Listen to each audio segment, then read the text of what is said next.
Amos 9 and 11. In that day I will raise up the tabernacle of David that is fallen, and close up the breaches thereof. And I will raise up the ruins, and I will build it as in the days of old.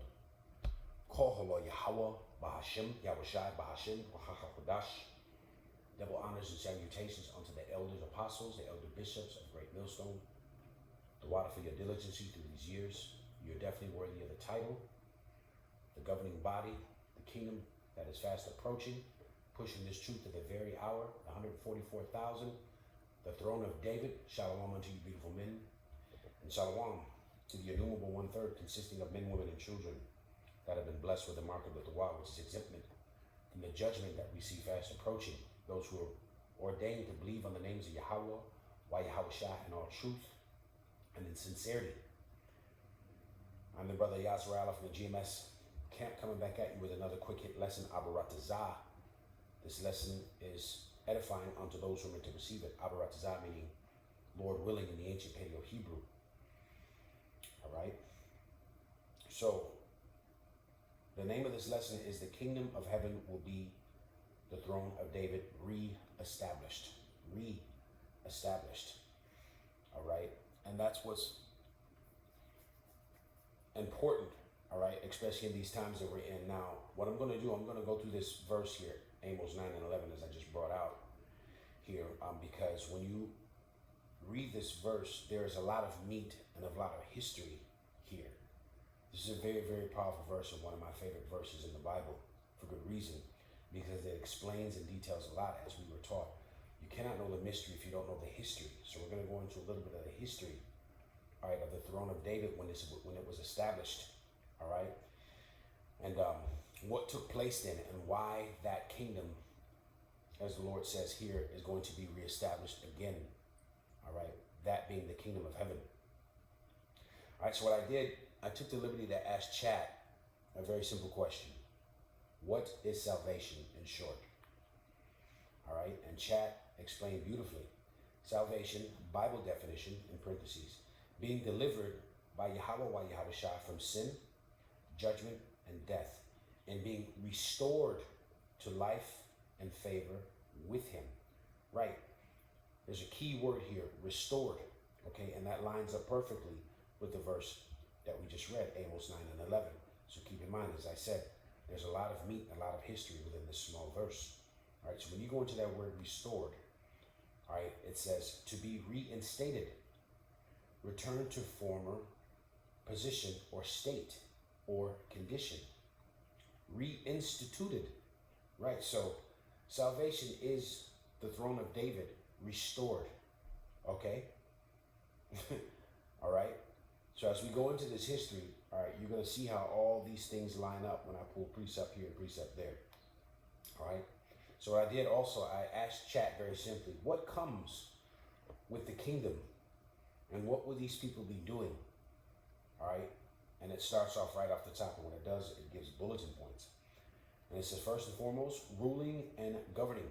And it mentions Isaiah, the 7th chapter. All right, the kingdom shall be given unto the saints. All right, and it says they will rule under the Messiah, Yahweh Yahushua, administering judgment and order on the earth. Right, righteousness. Right, this is what's getting ready to be re-established in the earth as the throne of David is getting ready to be re-established. Okay, and it goes on to say, teaching the nations. Teaching the nations. All right, and I found that to be very heavy.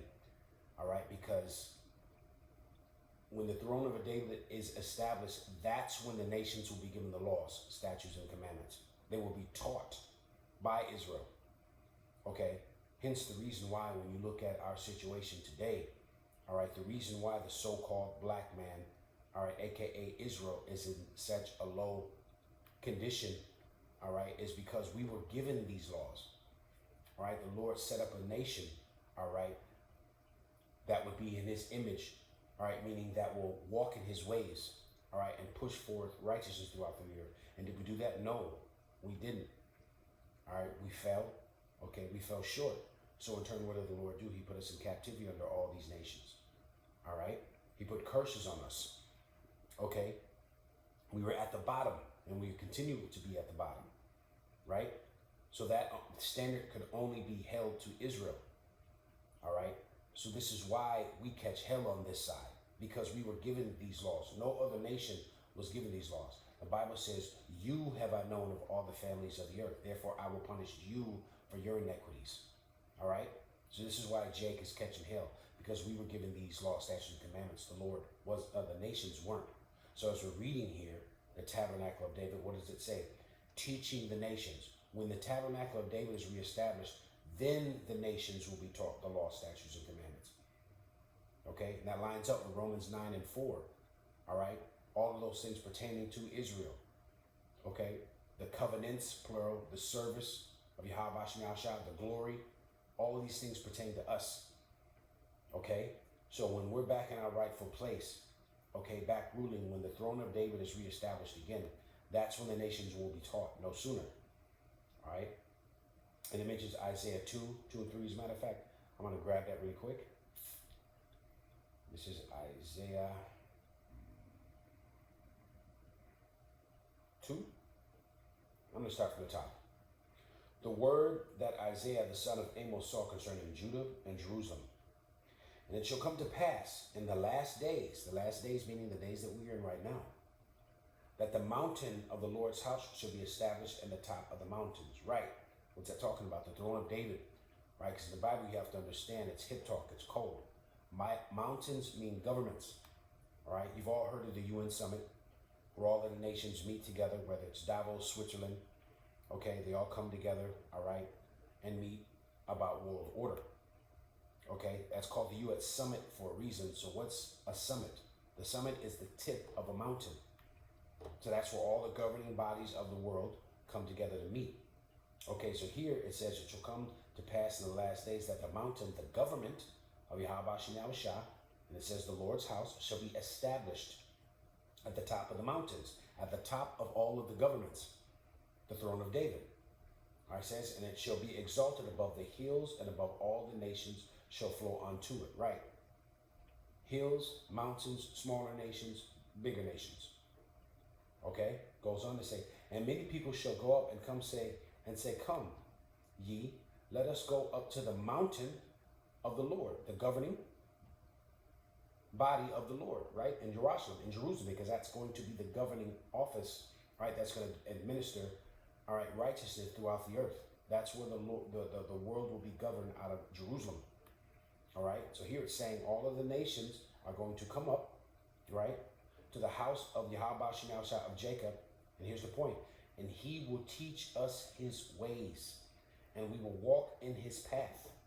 For out of Zion shall come forth the law, right? Meaning what? The law will be established, right? So this is what I said earlier, all right? Because as the nations are coming up, they're being taught the laws. They're going to be held under that regard in that sense. They're going to have to keep up. Here's the difference. They're going to be in flesh. They're going to be in sinful flesh. They're going to go off constantly, just as we have. Here in the throne of David, we're going to be reestablished, meaning we're going to have new bodies. We're going to be perfect. The laws, the covenants, the second covenant will be written, fulfilled, and written within our heart, meaning our mind, meaning we won't be able to sin. All right? We're going to have authority. We're going to have sovereignty. The other nations won't. So they're going to have to be held to the same standard that we were held to. So we're going to see how well they keep it. As they talk about Jake needing to pull himself up by his bootstraps, right? And it says, and the word of the Lord from Jerusalem. You see that? So going back into, these are the bulletin points that ChatGPT pulled pertaining to the tabernacle of David, all right, being reestablished. All right, so it mentions Isaiah 2 and 3.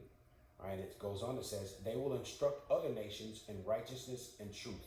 Right. Peaceful living, no oppression. Right. Because as we know, this is not our rest. As the scripture says, rise and depart.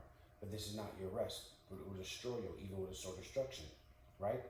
So here it says peaceful living and no oppression. And it mentions Micah 4 and 4. As a matter of fact, let's get that. I believe I'm going to go ahead and start at the top. This is Micah 4. And I'll just start at the top. And this echoes the previous verse that we just read in Isaiah, the 2nd chapter. Letting you know the prophets saw the same thing, same vision. It says, but in the last days it shall come to pass that the mountain of the house of the Lord shall be established at the top of the mountains. Again, this is talking about the throne of David reestablished. And it shall be exalted above the hills, and the people, meaning all the nations of the world, shall flow onto it. Why? To learn the ways of Yahweh Shah, to learn the laws and to keep them. You see? It goes on to say here again, and many nations shall come up and say, come, let us go up to the mountain of the Lord, and to the house of Yahweh Shah, and he will teach us his ways, and we will walk in his path. For the law shall go forth out of Zion, and the word of the Lord from Jerusalem. Same thing we just read. All right? And when you jump down here to 4, and it says, but they shall sit every man under his own vine and in his own fig tree, and none shall make them afraid, for the mouth of the Lord has spoken it. It goes on to say here, for all the people will walk, everyone in the name of his God, and he will walk in the name of the Lord for our God forever and ever.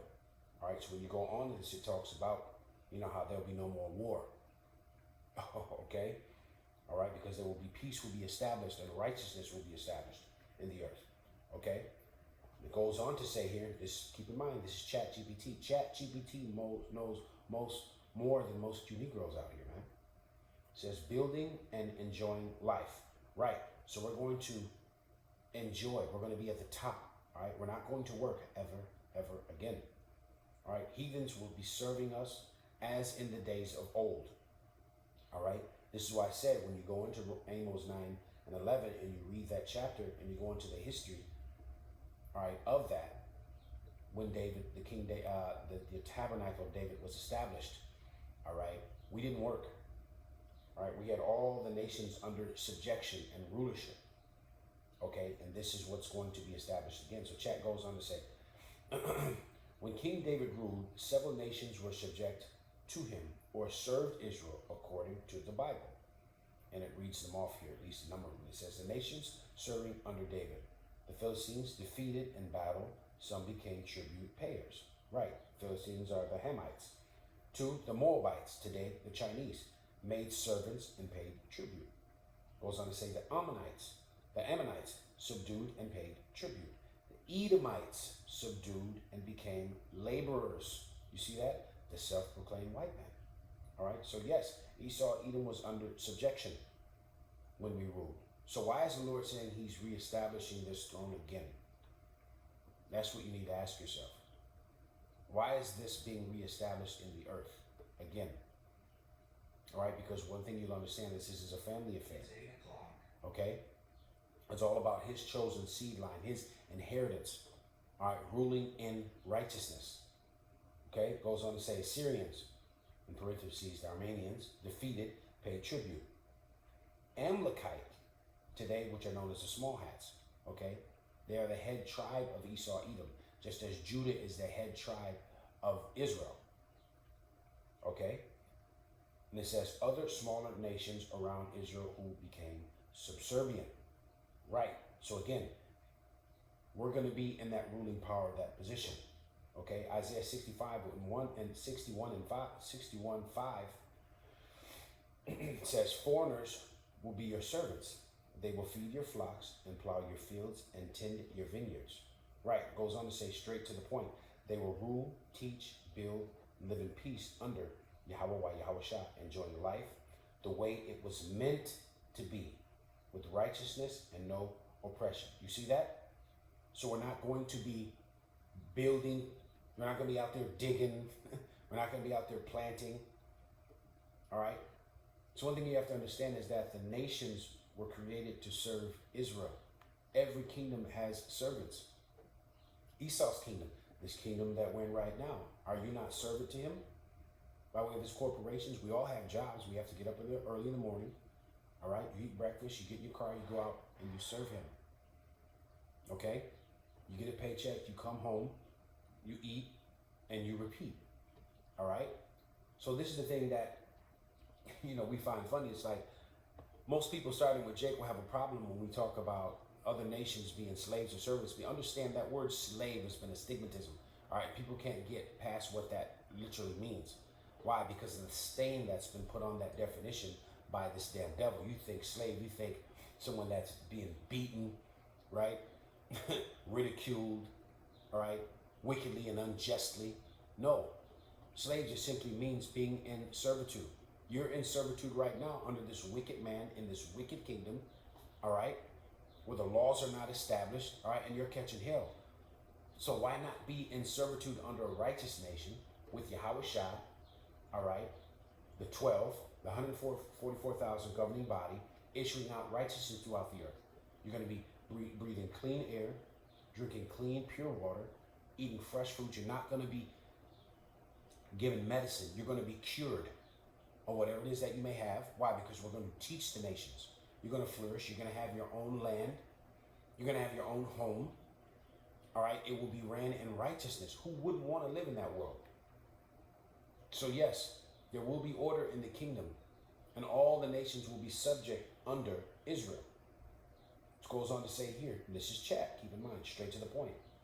They will rule, teach, build, live in peace under Yahweh Shai, enjoying life. Here's the point, the way it was meant to be, with righteousness and no oppression. Right. Going back to the Garden of Eden, how it was in the beginning, but in an even greater fashion, if you can receive it. So it goes on to say, and here's the summary. David ruled Israel and surrounding nations as king over them. They served him, here's the point, but they did not share the throne with him. You see that? So the other nations didn't share the throne. This is why Amos 9 and 11 is so important. Knowing the history is so important. Okay, and this is what is getting ready to be reestablished again. Okay, so what is the throne of David? It refers to a royal dynasty, okay, that's established by King David, all right, who is the second king of Israel, all right, and the Lord made a covenant with David. You can read about that in 2 Samuel around the 7th chapter, promising that his lineage would endure, all right, and that kingdom would be established forever. Now, we know David ruled for what, 40 years, right? 7 in Hebron, and that was under Judah, which was the southern kingdom, right? And then 33 years under Jerusalem, all right, which he ruled over all of Israel. This was after King Saul had died, all right, and then continued rule under King Solomon, all right. So we know King David's reign ended, I want to say roughly around 960, 70 BC, all right, but now we're in that time where that tabernacle is being risen up or being reestablished, all right. So again, as I said, Amos 9 and 11 is a very, very heavy verse, all right. So what I want to do is just kind of pick it apart a little bit. We're going to jump through some history.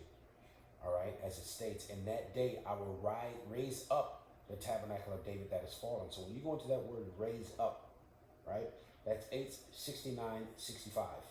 All right, come. All right, and it says of a future time. Now, keep in mind, this is the Chaldean lexicon in the blue letter. All right, I'm just going to pick a few definitions of what raise up means pertaining to this verse in the Bible. And it says of a future time, right?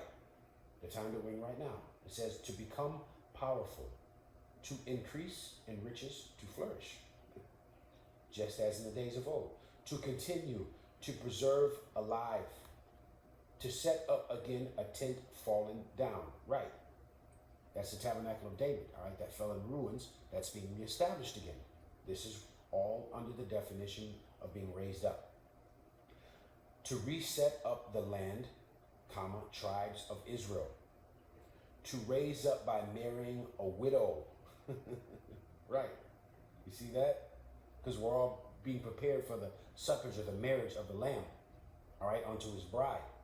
All right. It goes on to say, children for him who shall bear his name. All right. So this is the second covenant.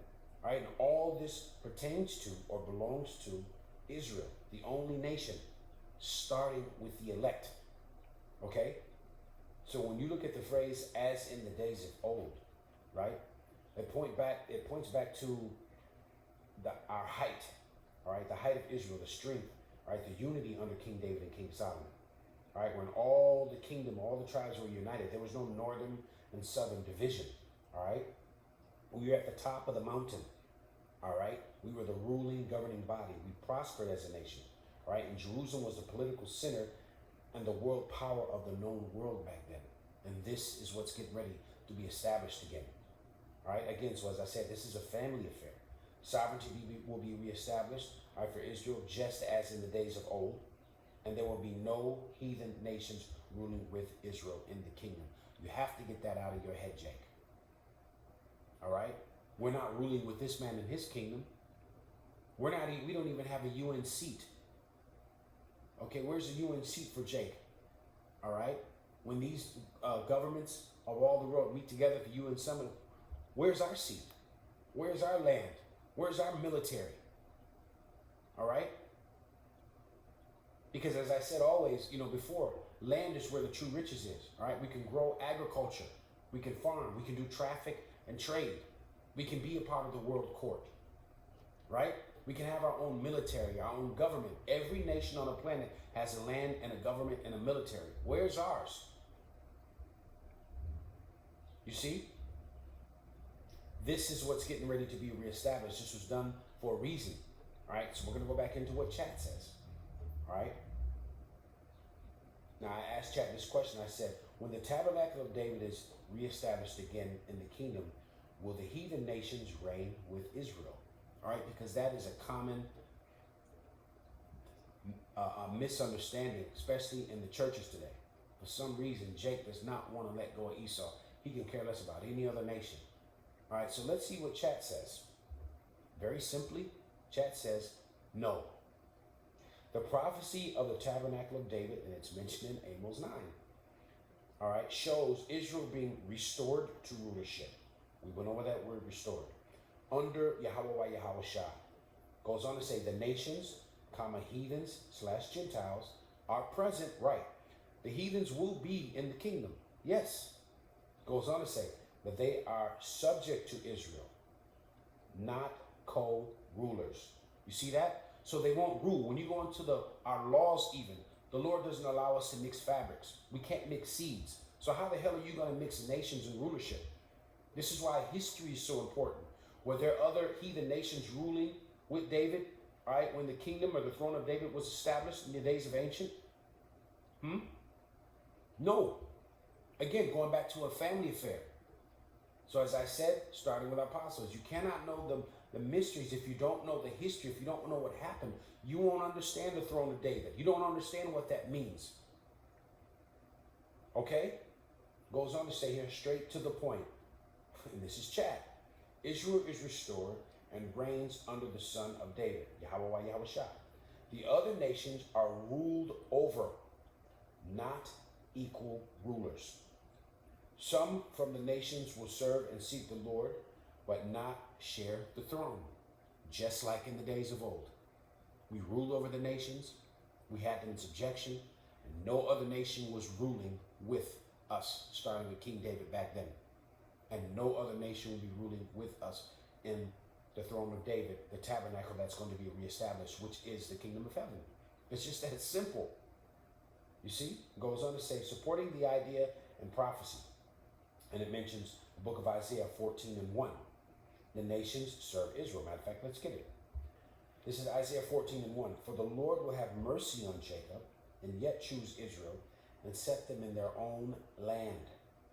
And the strangers shall be joined with them. Right, the strangers are talking about what? The Israelite foreigners. All right, those of the diaspora. All right, of the uncircumcision. Those that weren't raised under the Hebraic customs. All right, those of us who lost our identity, lost who we were. Okay? So now we're coming back and we're cleaving on, specifically us here today. All right? It says the strangers shall be joined unto them. All right? When you go into that word strangers, that's God. All right? Meaning Israelite foreigners. And it says, and they shall cleave to the house of Jacob. Right? Goes on to say, and the people, meaning Israel, the nation as a whole, shall take who? The other nations. All right? The actual heathen nations. And bring them to their place. And the house of Israel shall possess them. All right? And the land of the Lord, here's the point, for servants and handmaids, just as in the days of old, when the tabernacle of David was established. And they shall take them captives. Who are we captives under? Every nation the Lord created. You see? Whose captives they were, and they shall rule over their oppressors. You see that? So we were held captive under each and every nation. You have a lot of these nations, chiefly these Edomites, well, we never had slaves. We never had this. See, because you don't understand, reincarnation is biblical. Right? You come back in your family line every third or fourth generation. And look, let's just use logic. Regeneration is all around us. Okay, the sun goes down and comes back up every morning, as well as the moon. That tree that's out in front of your yard right now, that dies in the wintertime, and it regenerates, bringing forth leaves and fruit, or whatever tree you may have, right? Those bushes that are in front of your yard, don't they die in the wintertime? And they come back in spring and summer. That's regeneration. Okay? So we are the same. That's why the Bible says there is no remembrance of former things. Okay? Now it mentions the book of Zechariah 14:16. As a matter of fact, I'm going to get it. It says the nations will come up to worship. Zechariah 14:16. And it shall come to pass that everyone that is left of all the nations which came up against Jerusalem, meaning Israel, because we were people before we were placed, shall even go up from year to year, right, keeping the laws, to worship the King, Yahweh Yahushua, the Lord of hosts, and to keep the Feast of Tabernacles, right? Just like when you read Acts, the 2nd chapter, they talked about the Parthians, the Medes, the Elamites, all of these different nations. These were Israelites that were scattered during the diaspora, and they were keeping the laws. Why? Because when you read Acts, the 2nd chapter, they were all coming to Jerusalem, what? To keep the Feast of Tabernacle. Okay? So this is going to be a mandate and a decree that's going to be put out in the kingdom that all the nations are going to have to abide by. Right? It goes on to say, and it shall be that whoso will not come up of all the families of the earth, right, all the other nations, because you're all going to be in your own place, unto Jerusalem to worship the King, right? If you don't abide by the order, the Lord of hosts, even upon them shall be no rain. What does that mean? Famine and death. All right? There's going to be a standard that's going to be erected in the kingdom. And if you go against that standard, you're going to die. You're going to be put to death. All right? Because where there's no rain, there's no agriculture. Or there's no farming. There's no harvesting. There's no food. There's no drink. You see? So you're going to be forced to come up. All right? And to be honest with you, the only ones who we could see bucking up against that will be the Edomites, because they are the wicked pursuant to Malachi 1 and 4. Okay, but all the other nations, they're going to come up. Why? Because ultimately they're going to be blessed. They're going to be living in a beautiful paradise. Perfect food, perfect health, real water, real air to breathe. Justice being brought forward. Okay, there's any kind of rape or anything that goes on, there's going to be severe consequences for that. Because if this world lived by the laws of the Bible, this would be paradise here. You can receive it. All right, so it mentions also the book of Daniel, all right, 7 and 27. All right, the kingdom given to the saints. Matter of fact, I'm going to grab that really quick. I'm just go straight to the point. It says Daniel 7 and 27. And the kingdom and dominion, right, rulership, sovereignty, right, and the greatness of the kingdom under the whole heaven shall be given to the people of the saints of the Most High. Who are the saints? Psalms 50 and 5. Those who made a covenant with me by sacrifice. Israelites. Okay? Whose kingdom is an everlasting kingdom. Right. That's the world. All right, in John 3:16. That everlasting kingdom, that everlasting salvation. All right, the precept of John 3:16, as we always bring out, is Isaiah 45 and 17. That is the world without end. Okay?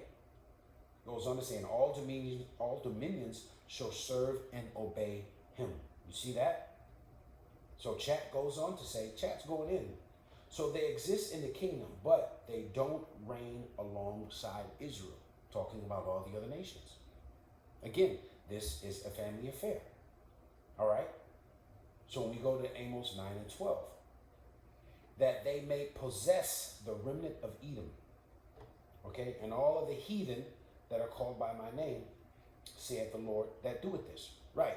So when we get that word possess, all right, that's H34:23, all right, which is Yorash, to take possession of, to inherit, to seize, All right, when you go into the Chaldean lexicon, all right, in the blue letter, it defines it as a net for taking or catching, taking possession of the head.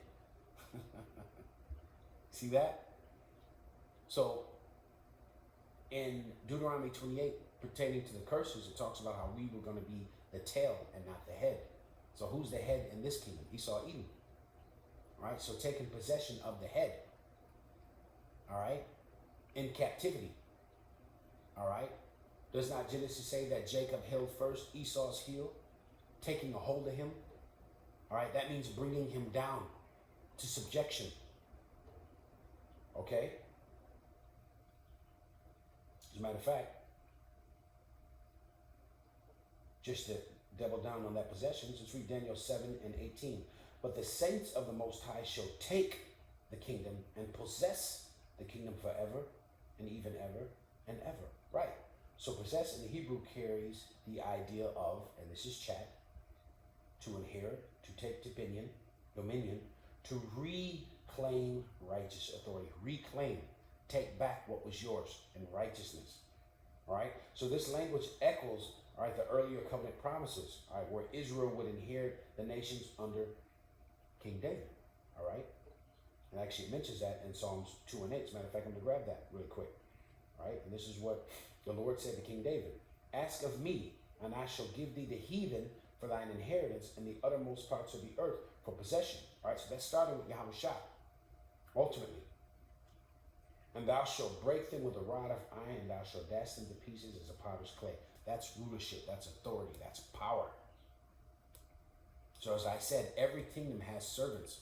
What is a kingdom without servants? Okay? But it's going to be done in righteousness. Okay, so when going back up here, when it says here in Amos, what is that, 9 and 12 that I read, and it says, Edom and all the heathen which are called by my name. What does that mean? Because we're going to possess them. When you possess something, you have ownership of something. All right? Do we not all have the last names of our former slave masters? My last name really isn't Watson. That goes back to some former slave master, right? So, which means that we were possessed, and we still are possessed. So this means in the kingdom they will be possessed. They're going to be our possession. That's what it means to be called by someone's name, right? When you get a wife, what does the Bible say? You get a wife, you get a possession. Because why? She has your last name. You see, so it's just that simple. These things are plain when you have the understanding of Yahweh Shemel Shah, right? So it goes on to say Edom, right? And again, this is Chat GPT. Chat is going in. Edom, the descendant of Esau, Jacob's brother. And it mentions Genesis 36, right? Genesis 36 and 8 says what? Esau is Edom. All right? Meaning a nation. As I said, Malachi 1 and 4 talks about Jacob have I loved, Esau have I hated. And when you go down in 1 and 4, it says, the people, meaning the nation, on whom the Lord has indignation forever, his whole nation. So when you read Esau in the Bible, all right, it's chiefly talking about them as a nation. Okay? Because you will never find anywhere in the Bible where Esau, literal Esau, him, the individual, died. Okay? He was preserved, meaning his nation was preserved. Okay? So here it says, the whole nation of Esau historically. This is ChatGPT. Edom was a rival nation, often hostile towards Israel, symbolic of opposition to Israel. And it says remnant implies not total annihilation. Survivors, those remaining after judgment. You see, again, going back into what reincarnation, what we brought out. As a matter of fact, let's get that. 2nd Ezra 14:35, all right, confirms that. For after death shall judgment come, when we shall live again. And then the names of the righteous shall be manifest, and the works of the ungodly declared. Right, so after you die, you come back every 3rd or 4th generation within your family line. Again, as mentioned, that's why there's no remembrance of former things. You don't remember who you were in your past life, right? You don't remember the things you did, right? But the Lord has kept records of all that. Because why? You're being preserved until the day of judgment. As I said, reincarnation is all around us. Take a look outside. Look at the foliage. Okay? Look at the land. Look at the stars. Look at the sun, the moon. These things come back every day, right? So yes, reincarnation is biblical. All right. So this speaks of Israel exercising authority and rulership and subjection, not only over the remnant or the remaining of Edom and their nation, all right, but when they regenerate back into the earth. Okay? All right, and that lines up again with Amos 9 and 11. All this is pertaining to Amos 9 and 11. All right, and here chat brings out this. It says restoration of the Davidic authority, subjection of historic enemies. Yes, Jacob, you have enemies. All right, and it mentions Psalms 83. As a matter of fact, let's get it. This is Psalms 83. It says 6, but I'm going to start at the top here. I'm going to get all this meat off of the bone here. This is Psalms 83, and we'll start at 1. And it says, a song or psalm of Ashraf. Keep not thou silent, O God, hold not thy peace, and be not still, O Yahweh Shem Shah. For lo, thine enemies make a tumult. Okay, so King David is letting it be known that we have enemies, making a tumult, an uproar, right? They that hate thee have lifted up the head, meaning in pride. Those that hate instructions, hate Yahweh Shah, hate his people, hate his ways. Okay? They lift up their head in pride. Who's that talking about? Chiefly Esau, Edom. It says they have taken crafty counsel against thy people and consulted against thy hidden ones. What's that crafty counsel? Being given Christianity, all right, calling ourselves black, Negro, African American, right? Been given the slave Bible, right, and told to be subservient, obey your masters. All right, so this is why understanding the Bible is so important. All right, taking things out of context, left and right. All right, so this is that crafty counsel that's been given unto us. Okay? It goes on to say, they have said, and keep in mind here in verse 3, it says, they have consulted against thy hidden ones. Why are we the hidden ones here? Because the world's biggest kept secret is who the real true chosen children of Israel are. All right, we are hidden.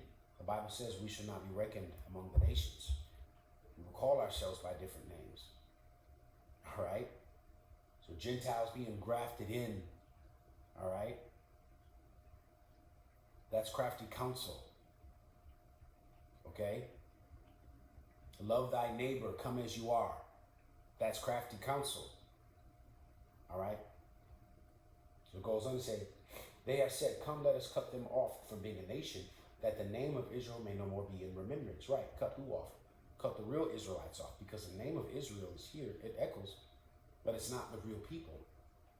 You see, the real people have been destroyed as a people, lost, identities stolen, heritage, culture, land taken, not reckoned, not regarded, counted as 3/5 of a human being in the United States Constitution, but yet you want to save Esau, Jake. They haven't removed that from the Constitution, and yet you want to save this man. You should be fucking ashamed, excuse my French. Okay? It says, for they have consulted together with one consent, meaning all the nations came together. They are a confederate against thee. Right, because through the Spirit, they all remember the tabernacle of David when it was erected, and we had them in subjection. Okay? And here the Lord has a hit list. The very next verse are all the nations in their order. It says the tabernacle of Edom, first and foremost, sepulchral white man, and the Ishmaelites, the Arabs, the Moabites, the Chinese, right, and the Hagarenes, Gabal and Ammon, and Amalek, the small hats, the head tribe of Esau Edom, and the Philistines, right, the Hamites, and the inhabitants of Tyre. Ashur is joined with them, and they have holden the children of Lot, Salah, Chinese and Japanese. All of these nations have come together with one consent. You see? To be a confederate against us. All right? To hide who we are as a nation. Okay? So back to chat. Let's see what chat says. Chat says, Israel subdued surrounding nations, and it gives the list that we just brought out: Philistines, Moab, Edom, etc. Neighboring people paid tribute. The kingdom expanded significantly. Israel became the dominant regional power. Right. Goes on to say here in chat, this is not just about a building. It's about a government, a covenant, and authority. Historically, David's throne involved political dominion over all Gentile nations. You see that? So Amos 9:11 says that the Lord is going to reestablish that again. So make it make sense, Jake. Heathens are going to rule with us. They're going to share in our glory, but yet we're not sharing in theirs. They keep us at the bottom, but that's Jake. That's that Stockholm syndrome. You become so destroyed that you actually have feelings and emotions for this damn devil, and you want him to be in rulership hand in hand with you. All right, this is why 2/3 of our people have to be destroyed. Why? Because they do not have a rulership mentality. Esau does. He's for his nation. He don't give a fuck about you or any other nation. He has a rulership mentality. Though it's in wickedness, he does. But 2/3 of our own people don't. It's a shame. You see? Because one thing for sure, our people have a fascination with the oppressor. Started with Esau. All right, so let's just take a really quick look back at the throne of David, all right, when it was established in the position of the Edomites back then, because the Bible touches on it. All right, and ChatGPT goes in once again. It says King David established a military outpost throughout Edom. Right, military outpost meaning garrisons. Okay, following his victory in the Valley of Salt, forcing the Edomites to become his servants. You see that? So just as Esau today has over 800 military bases, right, or garrisons all throughout the earth, right, which we know is to be Bible prophecy. Why? Because this is his kingdom. We are going to have that same in our kingdom of heaven. Okay? So it goes on to say here, and this is chat, this conquest secured control over all crucial trade routes and mining areas. All right, yeah, you can read about that in 2 Samuel, I think what is it, 8:14, 1 Chronicles 8:13.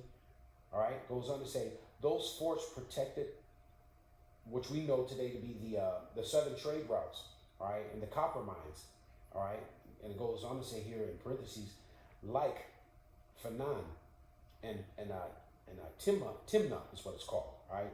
All right, when you do your research, that's a region, all right, in the southern Jordan, right, which is in the Levant region, should I say. It was one of the largest, oldest copper mines and smelting centers, all right, in that time, all right. Goes on to say the tabernacle of David had control over the known world, the economy, the traffic, the trade. You see that? So all this is to be reestablished again, all right, when you have the understanding that Amos 9:11. These things detail, all right, and make up the tabernacle of David. And it's a shame because even ChatGPT knows and understands that the kingdom of David is the kingdom of heaven. You see that? And it's funny because, you know, you have Christians and historians and even some theologians, all right, who like to use the replacement theology, all right, claiming a spiritual Israel. Why? Because we fell away as a nation. But what does Romans 11:26 say? As a matter of fact, let's read it. It states, and so all of Israel shall be saved. Wait, all of Israel? Well, I thought we fell. But here it's saying that all of Israel shall be saved. As it is written, meaning in the Old Testament, there shall come out of Zion a deliverer. Who's that deliverer? Yahweh, which literally means deliverer. Okay? And shall turn away ungodliness from Jacob. Not all the nations. All right? Just Jacob. Why? Because only Jacob was given the laws. All right? When you ask the average Christian, what is sin? Sin is transgression, breaking of the law. Well, how can you be held accountable for something that you were never given instructions and not to do? That was only given to Israel. That's why Yahweh came. All right? His blood, all right, pretty much gave us forgiveness for our sins. Because why? We had no excuse. We were given the laws. You nations weren't. We read that in Isaiah, the 2nd chapter. We read that in Micah 4. All the nations then will come up to Jerusalem and they're going to learn. And then you're going to be held to it as we are held to it in this world. You see how it all makes sense and it's so simple? You see?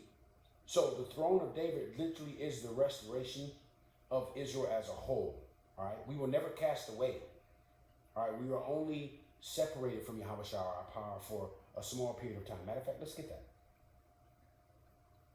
This is Isaiah 54:6. For the Lord has called thee a woman forsaken and grieved. Right. Who's that woman? Israel, pursuant to Jeremiah 6:2. The Lord is likened Israel to a comely and delicate woman. Right? Goes on to say, a wife of thy youth, when thou was refused, saith the Lord. Right. So when we went into Amos 9, it defined what? Raised up. All right, as what? Raised up by marrying a widow. You see that? All right, because we were forsaken. All right, we were a wife of our youth that was forsaken. Okay, so this is the Lord having mercy on us again. Okay, goes on to say, Isaiah 45, should I say 54:7, for a small moment I have forsaken thee. Right, but with great mercy I will gather thee. And that's happening right now. Why is he gathering us? To establish the throne of David again. All right, this is why. You see how all this goes back to Amos 9:11? It says, in a little wrath I hid my face from thee for a moment, but with everlasting kindness I will have mercy on thee, saith the Lord thy Redeemer. You see, for a small moment, all right, he was angry with us. All right, and that seemed like a long time to us, but Scripture let it be known that 1,000 years to us here on the earth is one day to the Lord. So that was a very small moment. All right, so we were never cast off as a nation. All right, therefore, if we were cast off as a nation, then there would have been need for a replacement. Because we were never cast off, there is not a need for a replacement for Israel. Okay, Malachi 3:6 says what? I am the Lord, I change not. Why? So Israel is not consumed. All right, so that relationship never changed. Okay, when you read Psalms 149, which is one of my favorite chapters, very beautiful chapter. It's short, but it's beautiful. Why? Because it's literally describing the throne of David established, all right, as the kingdom of heaven. All right, and it shows that everlasting love that the Lord has for his people. Matter of fact, it's going to be the last precept I get. Just go ahead and get it. Matter of fact, hold on one sec here.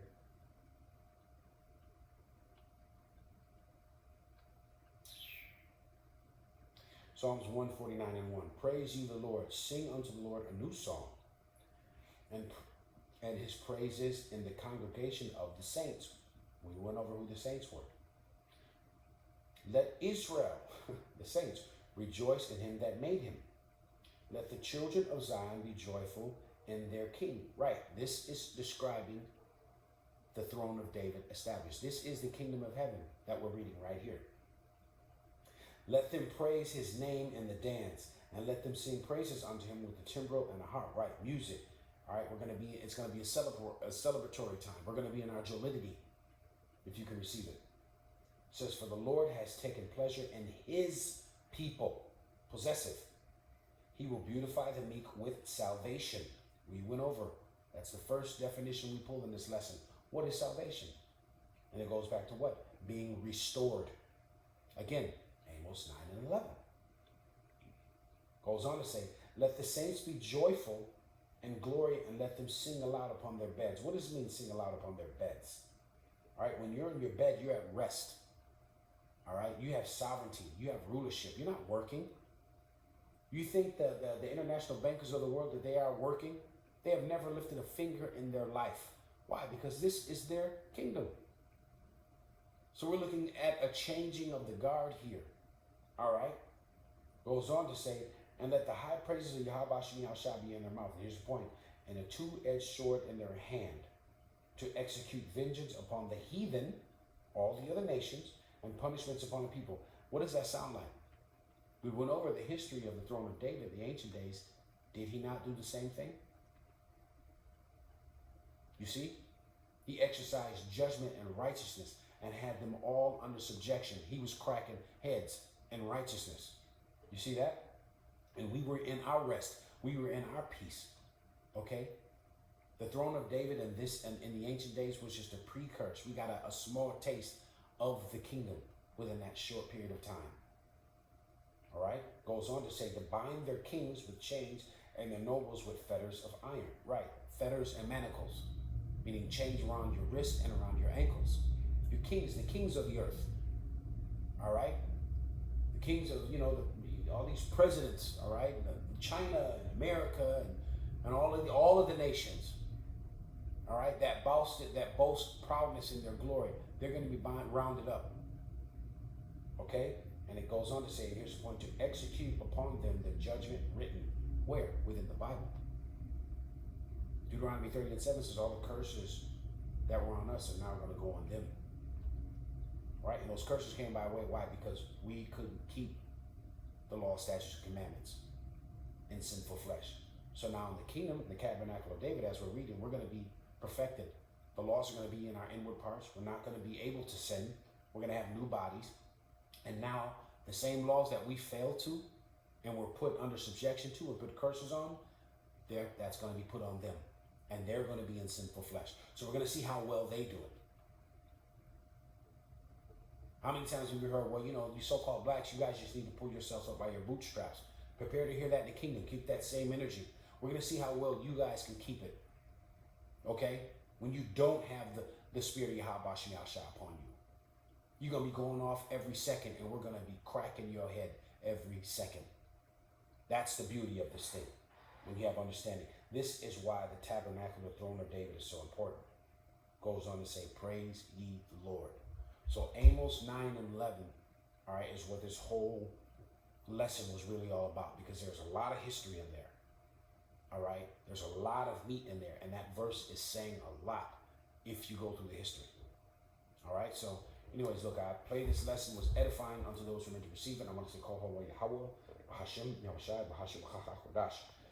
Double honors and salutations to the elders and apostles of Great Millstone. Shalom.